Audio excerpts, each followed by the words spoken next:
আজ বুধবার ২রা পৌষ ২০২৪ সালের ১৮ই ডিসেম্বর। মিথুন রাশি, মিথুন লগ্ন, জেমিনি সাইনের জাতক জাতিকাদের আজকের দিনটি কিন্তু এক প্রকার বেশ কাটতে চলেছে।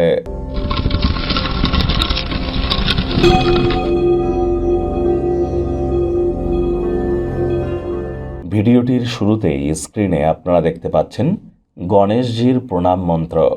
ওম গাং গণপতায়ে সর্ববিঘ্ন হরায় সর্বায় সর্বং গুরবে লম্বোদারায় রিং গাং গণেশায় নমঃ।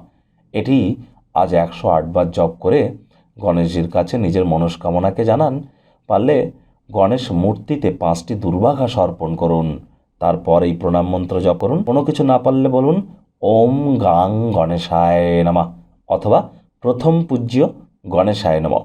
বাড়িতে বা দোকানে, অফিসে কখনোই কিন্তু একটির বেশি গণেশ মূর্তি রাখতে নেই। গণেশ মূর্তি সর্বদাই একটিই কিন্তু থাকা উচিত।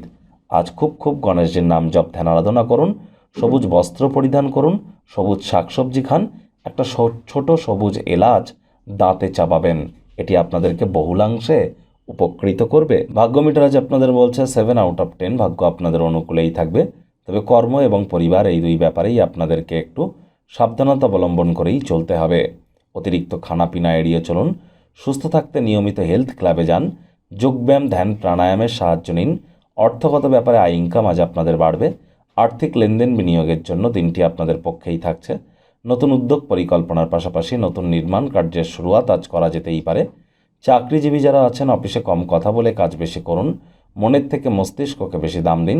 কোনো প্রকার অফিস পলিটিক্স বা গসিপিংয়ের অংশ যেন হবেন না। বসের কিন্তু নজরে পড়ে যেতে পারেন। রাজনীতিবিদ যারা আছেন, জনসংযোগ বৃদ্ধি করুন। কঠোর কায়িক পরিশ্রমের কোনো বিকল্পই কিন্তু নেই।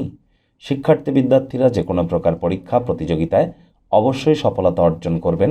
উচ্চশিক্ষার জন্য যারা বিদেশ যাত্রার কথা ভাবছিলেন, ভাগ্যদেবীও কিন্তু আজ আপনাদের পক্ষেই আছেন।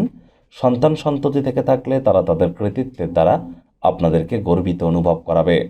ক্রিয়েটিভ কাজকর্মের সাথে যারা যুক্ত আছেন, বিভিন্ন সমস্যার সম্মুখীন আপনারা হতেই পারেন, তবে ক্রিয়েটিভিটির থেকে কাজের গুরুত্ব যে বেশি সেটি কিন্তু আপনাদেরকে অনুধাবন করতে হবে। আজ হাউসওয়াইফ যারা আছেন, গৃহের কর্ম সম্পূর্ণ করবার পর নিজের জন্য পর্যাপ্ত পরিমাণে সময়ের সুযোগ আপনারা পেয়ে যাবেন। প্রেমিক প্রেমিকা, স্বামী স্ত্রী উভয়ের ক্ষেত্রেই বলবো, ফুল ফুটুক আর না ফুটুক, আজ আপনাদের প্রেমের বাগানে বসন্ত। দিনটিকে যতটা সম্ভব রোম্যান্টিক করে তোলা যায় সেই প্রচেষ্টাই তো আপনাদের রাখা উচিত। শত্রুপক্ষ, বিরোধী পক্ষ আজ কিন্তু খুব একটি শক্তিশালী থাকছে না, সুতরাং এ বিষয়ে অতিরিক্ত টেনশন গ্রহণ করবার কোনো প্রয়োজন নেই। পিতা বা পিতৃতুল্য ব্যক্তিবর্গের পরামর্শ আজ গ্রহণ করুন, এটি আপনাদেরকে বহুলাংশে উপকৃত করবে।